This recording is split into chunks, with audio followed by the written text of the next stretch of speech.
Shalom, selamat pagi Bapak Ibu yang terkasih dalam Tuhan Yesus Kristus. Kembali lagi kita pada perenungan kerja pokemon pertama pada hari ini. Namun sebelumnya saya mengajak Bapak Ibu untuk kita sama-sama berdoa. Kita berdoa. Bapa di surga, kami mengucap syukur untuk kebaikan kemurahan Tuhan yang Tuhan masih terus nyatakan dalam hidup kami. Sampai detik pagi hari ini Tuhan, kami terus nyatakan kemurahan kebaikan Tuhan yang terus kami rasakan. Terkhusus hari yang baru, udara yang segar, dan terkhusus lagi Tuhan kami dipertemukan lagi bersama keluarga yang tercinta, bersama orang-orang yang kami kasihi. Dan terkhusus Tuhan pada pagi hari ini kami merindukan mendengarkan suara manis-Mu yang diperdengarkan bagi kami lagi pada pagi hari ini. Condongkan hati pikiran kami Tuhan untuk tertuju kepada kebenaran firman-Mu sehingga kami boleh dapat pahami dan pada akhirnya kami dapat melakukan nama Tuhan dipuji dan dipermuliakan. Terima kasih Bapa di surga, ini doa dan seruan syukur kami. Hanya di dalam nama Yesus kami sudah berdoa. Amin. Bapak Ibu yang terkasih dalam Tuhan Yesus Kristus, perenungan kita pada pagi hari ini terambil dari Ulangan pasal 20 ayat 4. Satu ayat saja demikian bunyi firman Tuhan. Dialah yang berjalan menyertai kamu untuk berperang bagimu melawan musuhmu dengan maksud memberikan kemenangan kepadamu. Tema perenungan kita pagi hari ini, berkemenangan karena Tuhan turun tangan. Kehidupan Kristen itu ibarat sedang berada di medan perang. Ada musuh-musuh di sekitar kita yang selalu mengintai, yang siap menyerang saat kita lengah. Peperangan kita ini bukanlah melawan darah dan daging, tetapi melawan pemerintah, melawan penguasa-penguasa, melawan penghulu-penghulu dunia yang gelap ini.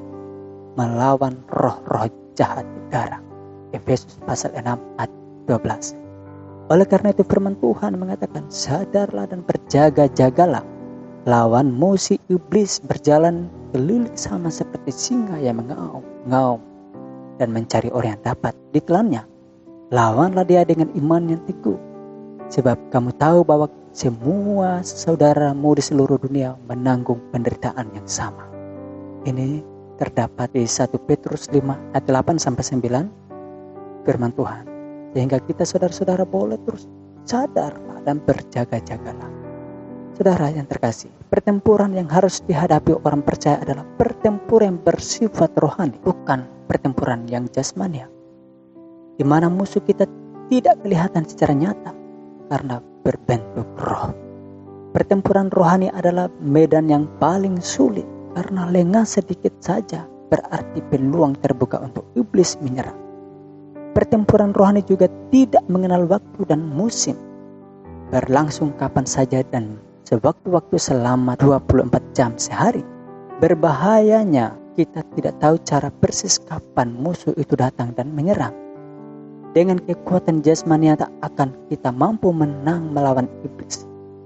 Tetapi bersama Tuhan melalui rohnya kita akan sanggup mengalahkan si jahat. Sebab roh yang ada dalam kamu lebih besar daripada roh yang ada di dalam dunia ini. 1 Yohanes 4 ayat 4. Karena itu hendaklah kamu kuat di dalam Tuhan, di dalam kuat kuasanya. Efesus pasal 6 ayat yang ke-10. Saudara yang terkasih dalam Tuhan kita, Yesus Kristus. Kita berperang melawan iblis, musuh utama yang berperang melawan kedagingan cara hidup dunia. Juga berperang melawan masalah dalam hidup ini. Jelas sekali bahwa hidup di dalam Tuhan bukan berarti tanpa rintangan atau mulus tanpa hambatan. Justru sebaliknya, kita semakin diperhadapkan dengan tantangan dan peperangan setiap saat yang mungkin jauh lebih besar. Apabila engkau keluar berperang melawan musuhmu dan engkau melihat kuda dan kereta yakni tentara yang lebih banyak daripadamu. Ulangan 20 ayat 1. Janganlah lemah hatimu, janganlah takut, janganlah gentar dan janganlah gemetar karena mereka. Ulangan 20 ayat 3. Sebab ada tangan Tuhan yang siap menopang dan menyertai kita. Mengapa Tuhan mengizinkan ada peperangan? Karena di balik itu Tuhan hendak memberikan kemenangan bagi kita. Kuda diperlengkapi untuk hari peperangan, tetapi kemenangan ada di tangan Tuhan. Amsal 21 ayat 31. Tidak ada kemenangan tanpa peperangan. Tidak ada jerahan tanpa melucuti musuh. Jadi rancangan Tuhan atas kita bukan sekedar memberkati kita, tetapi Ia juga menghendaki kita menjadi orang-orang berkemenangan, menang atas musuh, menang atas masalah besar apapun, dan untuk menjadi pemenang ada harga yang harus dibayar. Saudara-saudara yang terkasih dalam Tuhan kita Yesus Kristus, kita takkan punya kekuatan dalam berperang bila kita tidak memperlengkapi diri dengan perlengkapan senjata rohani dan sikap yang selalu berjaga-jaga dalam setiap doa, setiap waktu dalam roh. Efesus pasal 6 ayat 18.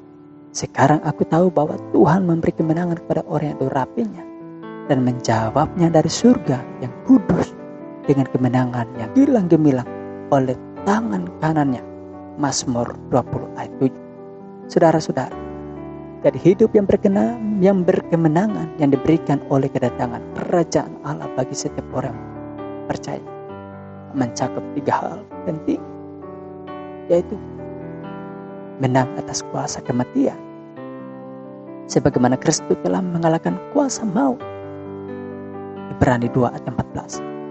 Yang kedua, menang atas kuasa dosa sebagaimana Kristus telah mengampuni dosa, Markus 20 ayat 10, Yohanes 18 ayat 11.